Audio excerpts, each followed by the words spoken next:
Well, hi.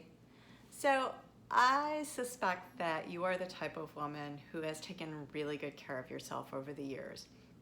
But maybe recently you've had some unexplained weight gain, or you're dealing with brain fog, or you're having a lot of sleepless nights. And maybe you've started to think that it's due to hormonal shifts, or maybe you've already talked to your doctor and you know you're in perimenopause. And you know what? Either way, doesn't matter. You're just frustrated by all these changes that are happening to your body and you just don't feel as good as you used to.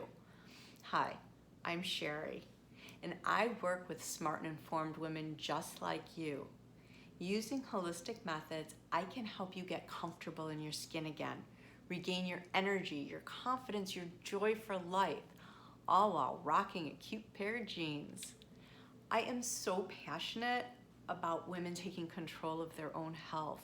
I want you to age not just gracefully, but powerfully. And so today I wanted to talk with you about what exactly is menopause. So, yeah, well, what exactly is menopause, right? And if you're not really sure how to answer that question, believe me, you are not the only one. I think there is a lot of limited information about menopause, and I don't think we as women really are given sort of the tools to understand what's happening to our bodies and what's going to be happening to our bodies as we age into the future. And I find it interesting that this is almost like we women going through puberty again, right? We're talking with our girlfriends or we're talking with our sisters and we're asking them questions like, hey, did you have this happen to you? Do you know what to do about it? Is this normal?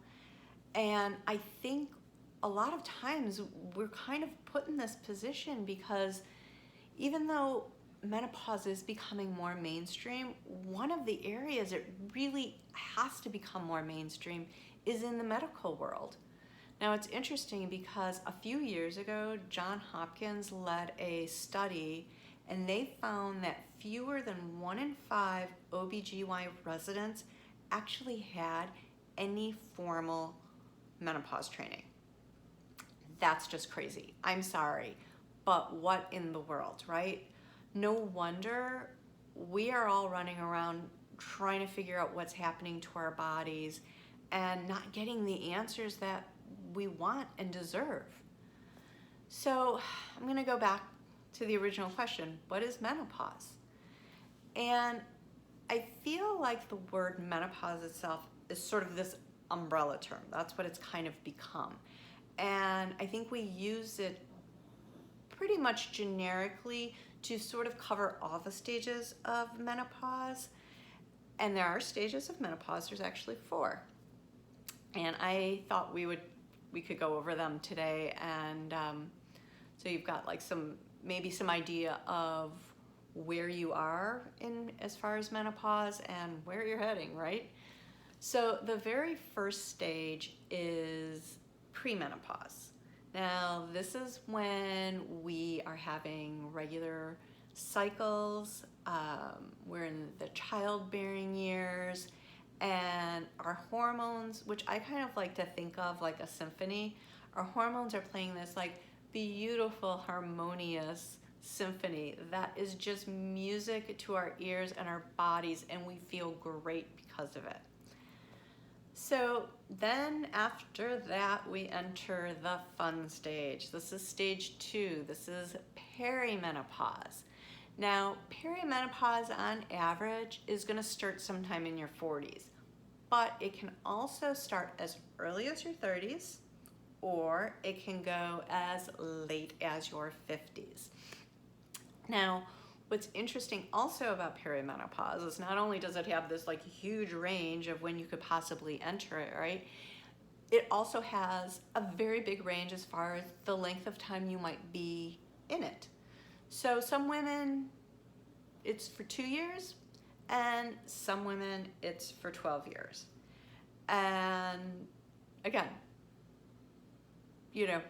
who knows how long you're going to be in it. And so, of course, like then the cherry on top of that is the symptoms. You don't really know what symptoms you're going to get. And every woman is different. So just because your mom might have had, these symptoms, do not count on it that those are the symptoms that you will also have. And as a matter of fact, it's really fascinating because there are 34 officially recognized menopause symptoms. 34. That is crazy, right? I'm just, off the top of your head, how many symptoms could you probably name right now? Like 5, 6, 7, maybe 8, but 34? Like, who knew? No wonder, again, why, as we're getting older and these changes are happening in our body, we're running around going, is this normal? I don't know. Am I supposed to be having this happen to me? So, but I digress. So then the third stage is menopause itself. And this is the shortest stage. You are going to be in and out of menopause in 24 hours. And why is that?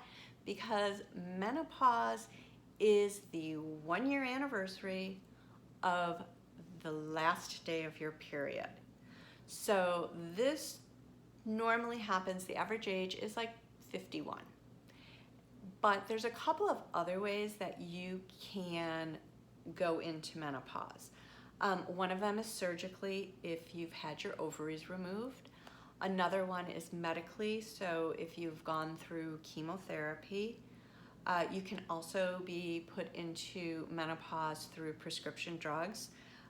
For example, when I was in my 20s, I had really, really severe endometriosis. And so my doctor actually put me on a very, very strong prescription drug called Lupron. And that put me into a state of menopause for a year. So then the final stage of menopause is postmenopause. And so what's going on here is obviously you're not having your period any longer, and your hormone levels have pretty much declined, and they're all at low levels. A lot of times your symptoms have subsided, except for some reason hot flashes just love hanging around, so there's a good chance that you still will have hot flashes in postmenopause. So exactly what happens hormonally during these stages of menopause? So when you're in perimenopause, the first hormone to sort of take a dip is progesterone. So this is where you're going to start to get like the irregular periods.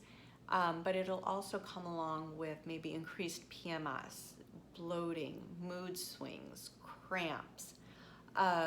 One thing I will warn about being in this stage of perimenopause, if you're still getting your period, please take birth control, because there have been a lot of perimenopause babies, so just be careful. And so then after your progesterone declines, that's when estrogen starts to dip. And once estrogen starts to dip, I feel like you get into more of like the classic menopause symptoms. This is where you're getting your hot flashes and brain fog and fatigue and migraine headaches and sleepless nights. And it's interesting because estrogen as a hormone has over 400 functions in our body. So almost every one of our organs has estrogen receptors. So when this hormone declines, this is why we're getting all of these symptoms that I don't think you would normally like associate with menopause, right? Like heart palpitations or migraines or the brain fog. But it's because our bodies are designed to really work its best when estrogen levels are at an optimum level.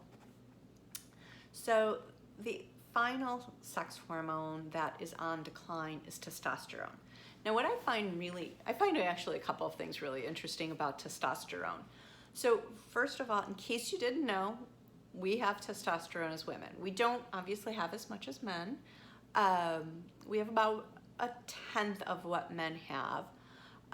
But testosterone doesn't decline because we're going through menopause. Testosterone actually naturally declines because we're aging. I don't know why I find that fascinating, but I do. Now, testosterone itself, that's the hormone that once it starts to dip, that's where like our loss of libido comes from. That's where our decreased bone density comes from, our loss of muscle mass. We sometimes will get achy joints. So testosterone, even though I don't think it's always like at the forefront of our mind, also a really important hormone for women and their health. So, all right, as these hormones start to decline, what's sort of that end game for menopause? So what starts to happen is once you've reached sort of you've kind of got both feet firmly planted in postmenopause, your hormone levels have pretty much stabilized, but they're all at low levels.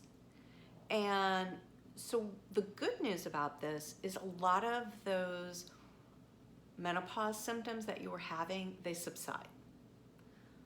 But of course, hot flashes, they're hanging around, right? But this is not a time to think, okay, that's over, that's done with, I don't have to worry about anything. Because this is the time when osteoporosis sneaks in. This is when we need to start worrying about cardiovascular disease. And I'm going to throw a little pop quiz in here. What is the number one killer of postmenopausal women? Now, if you're like me, the first thing I thought of was it has to be breast cancer, right? It's actually heart attack. So all of that good estrogen that was protecting us when we were younger, it's not there to protect our heart anymore. And unfortunately, yeah, we're kind of in the boys club here where we're at the same risk as men for heart attack. So I think the thing to really remember too about menopause and being postmenopausal is this is a time of life that we're going to spend anywhere from a third to a half of our life. And we do have the power to control our health. We just need to take action on that. And I hope you're with me on this because I know I'm going to do everything I can to make sure that I age with grace and with power. And if this is something that sounds interesting to you, go ahead and I'm going to say click that link below. I'm going to send you my free 5 hot flash hacks. And until next week, I'm going to say peace and love. Have a good week.